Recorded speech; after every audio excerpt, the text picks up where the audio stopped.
Nagising na naman ulit si nanay kagabi. Ang sabi niya, ang sikip daw ng dibdib niya. Ayos lang yan, May. Kumuha ka ng mainit na tubig at gamot niya. Pagkatapos, ako na bahala sa kanya. Opo, kuya.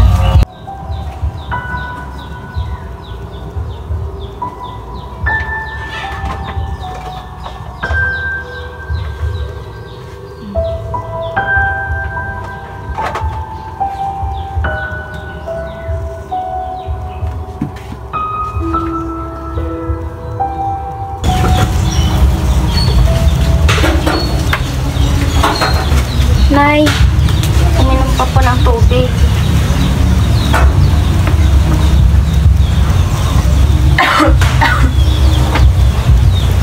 Tao po! Tao po! Jun! Kuya! Jun! Aling Janice, magandang umaga. 3 buwan na kayo hindi nagbabayad ng utang sa akin. Hindi pwede puro pangako na lang. Bayaran niyo ako ngayon din. Aling Janice, bigyan niyo po ako ng kaunting panahon. 2 linggo lang po. Pangako po, gagawan ko ng paraan. 2 linggo, Jun. Kung wala pa rin, ipapabarangay ko kayo.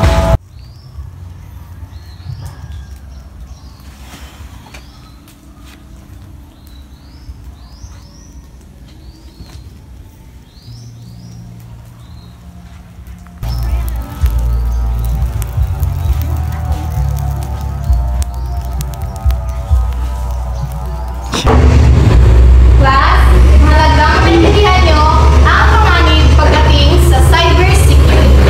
Sa mundo ng mga teknolohiya ngayon, napakalaking banta ang hacking. Maraming hacker ang gumagamit ng iba't ibang apps, paraan para makuha ang impormasyon ng mga tao lalo na sa banking at e-commerce apps. Kaya kailangan yung maging maingat at alam nyo dapat kung paano umiwas sa mga ganitong sitwasyon. Mr. Abuso, akin na nga yung cellphone mo. Kanina ka pa dyan at hindi nakikinig. Ma'am, importante po kasi. Akin na nga yan!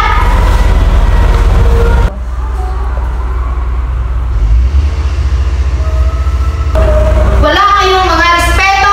Ganyan ba dapat ang mga asal ninyo?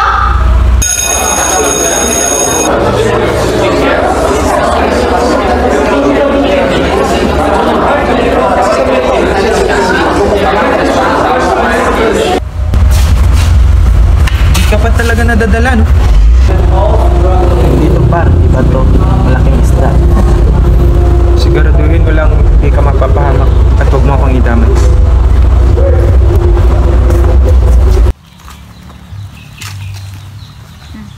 Kuya, nakakapagod ang araw na to. Parang hindi ko na kaya. Ako rin, May. Tapos kailangan ko pa magtrabaho mamaya.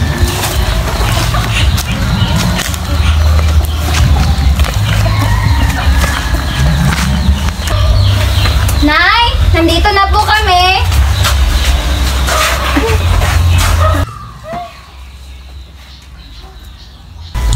Nay! Nay?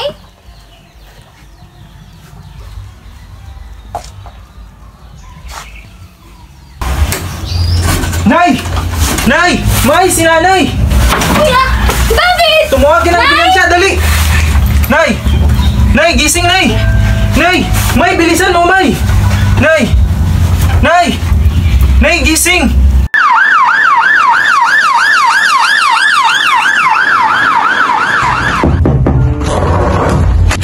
Dok, kamusta po si Nanay? Iho, malubhan ang kalagayan ng iyong ina at sinabi ko na rin sa iyo noong huli kayo nagpakonsulta sa akin na darating talaga sa puntong kailangan siyang operahan. Dok, hindi mo pa kasi sapat ang ipon ko ngayon. June, kailangan na ito sa lalong madaling panahon. Ang kalagayan ng iyong ina ay patuloy na lumalala. Kung hindi ito agad maagapan, maging huli na. Sige po, gagawin ko ng paraan may ligtas lang buhay ng nanay ko.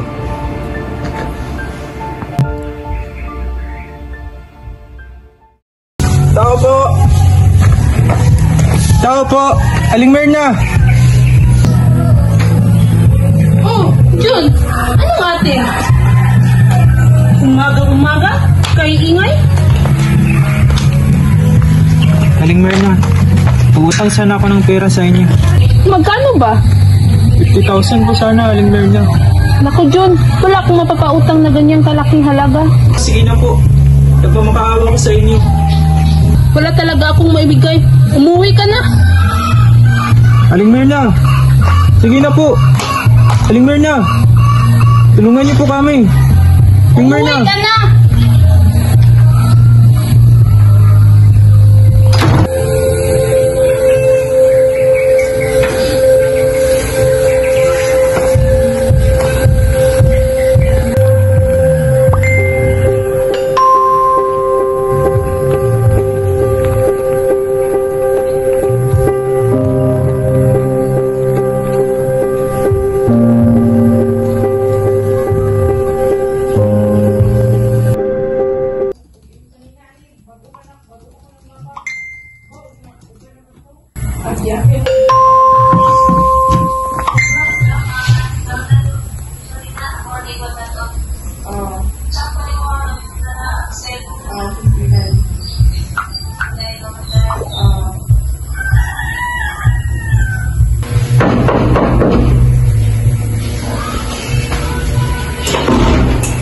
Jun, pasok ka.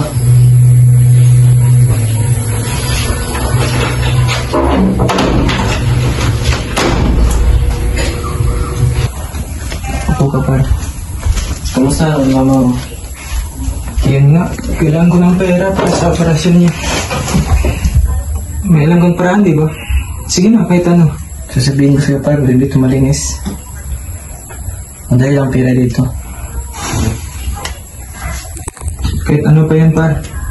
Alam kong hindi mo to alam, pero madali lang ito matutunan. Makinig lang sa sasabihin ko.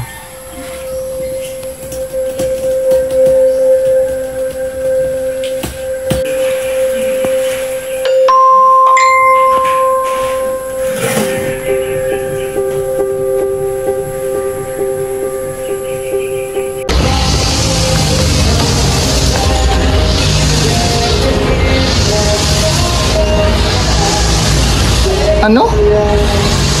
Paano nangyari yan? Sige, pauwi na ako.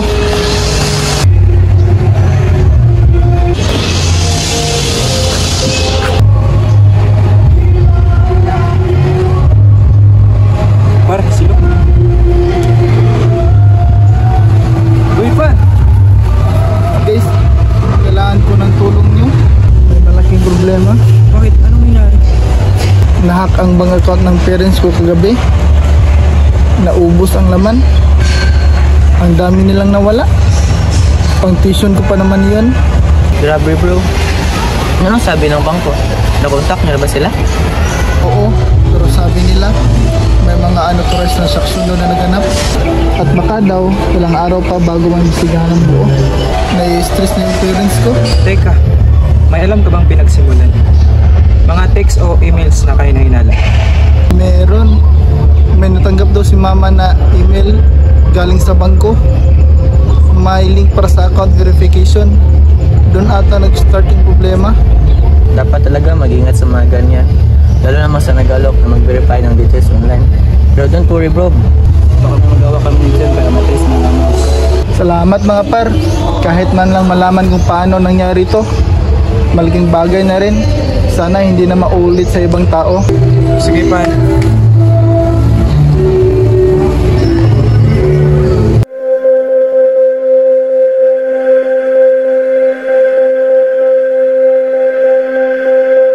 Ano? Nakutinsa ka na ba? Akala ko ba kailangan manapin lang? Paano kung? Walang kontratan to dyan. Sabay natin itong sinulan kasamahan mo kung tapusin.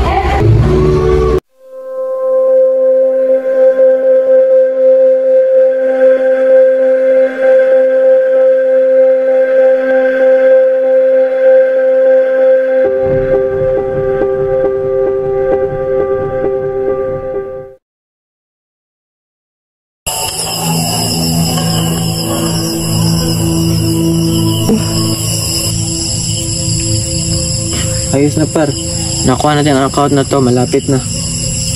Sigurado ka bang hindi tayo mahuli? Par, parang masyadong malalim na tayo. Wala to dyan. Maraming ginagawang mga bangkong to. Hindi na tayo mapapansin pag tama lang galaw natin. Grabe, ang dami nito. Di ko akalain ganito pala kadali.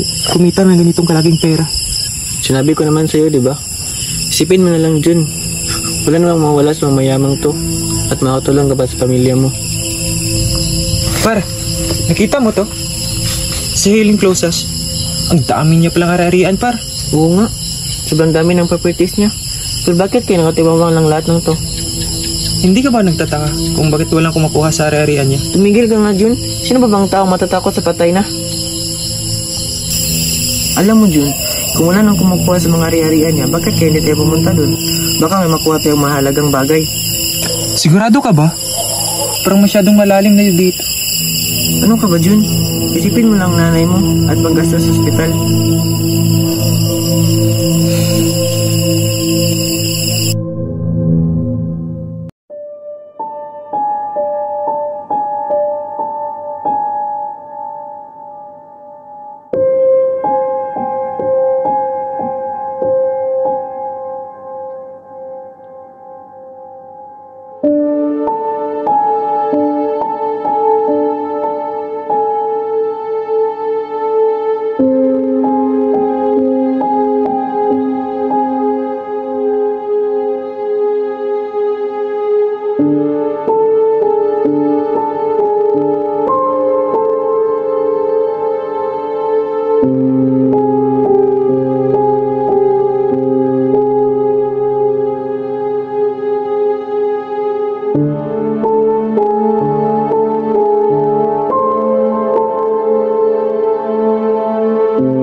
Sigurado ka ba dito? Oo, par. Para sa'yo to, par. Tara.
Tenfor, baka may tao.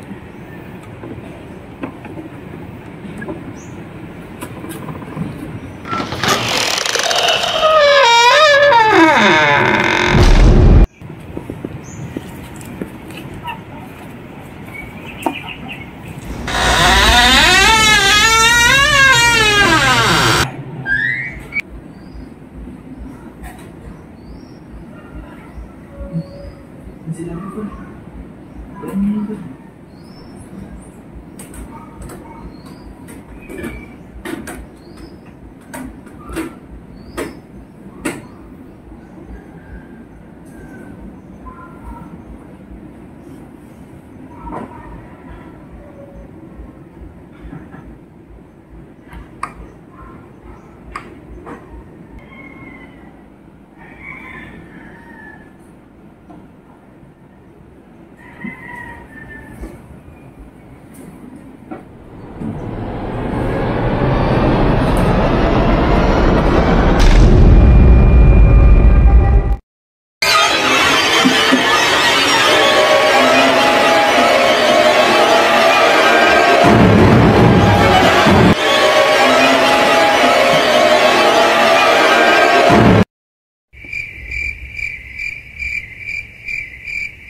Kuya, bakit? Wala man. Sige na. Bumalik na sa pagtulog. Okay lang ako. Opo, kuya. Matulog ka na rin po.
Par, wala ka bang ibang nararamdaman?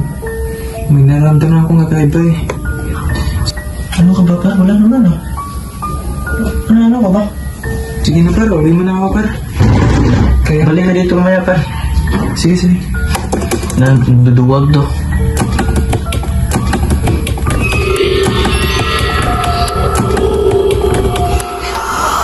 Ang lamig.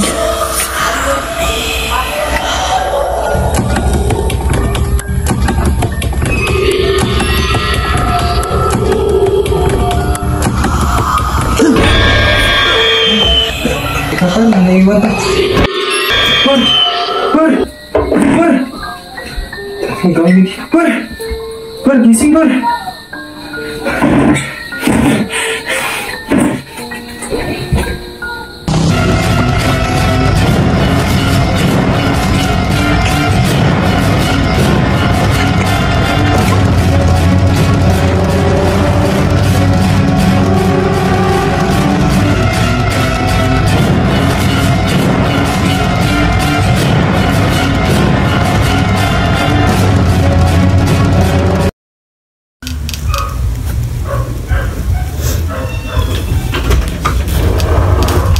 Kuya, nandito ka na pala. Gising na si nanay. Ikaw muna dito ah. Kukuha lang ako ng tubig. Sige, May.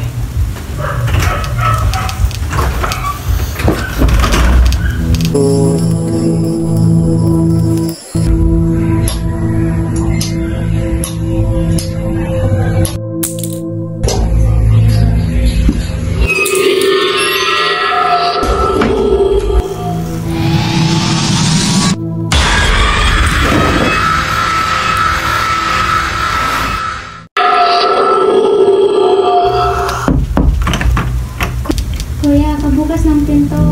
Nakabukas yan, May. Kuya, ayaw magbukas.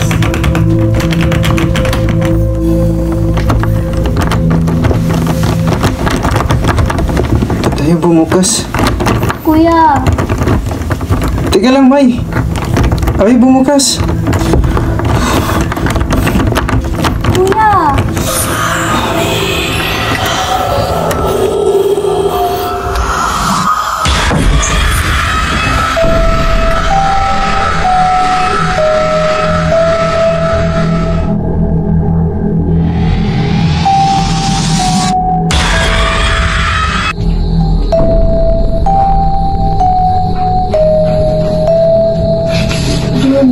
Anak, bakit? Sa magpanaginip lang. Halika dito.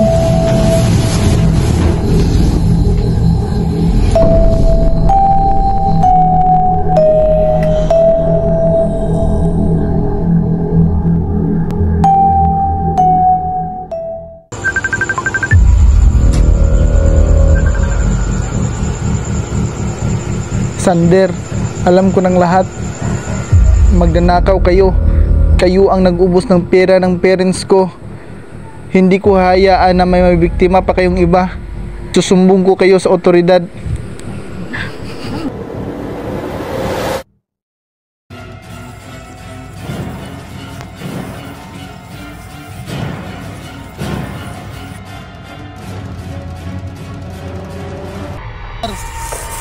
Par, wag, par. Wag, par, wag.